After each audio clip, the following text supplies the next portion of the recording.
রাতে বেঁচে যাওয়া ভাত দিয়ে বানালাম সকালের জন্য মজাদার ভাত ভাজি। পেঁয়াজ, কাঁচামরিচ, ডিম আর টমেটো একটু ভেজে নিলাম। তারপর দিয়ে দিলাম সামান্য গোলমরিচ পাউডার। তারপর ভাতগুলা ঢেলে দিয়ে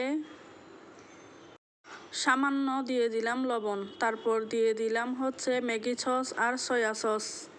ভালো করে নেড়ে ছেড়ে 2 মিনিট ঢেকে রান্না করলাম।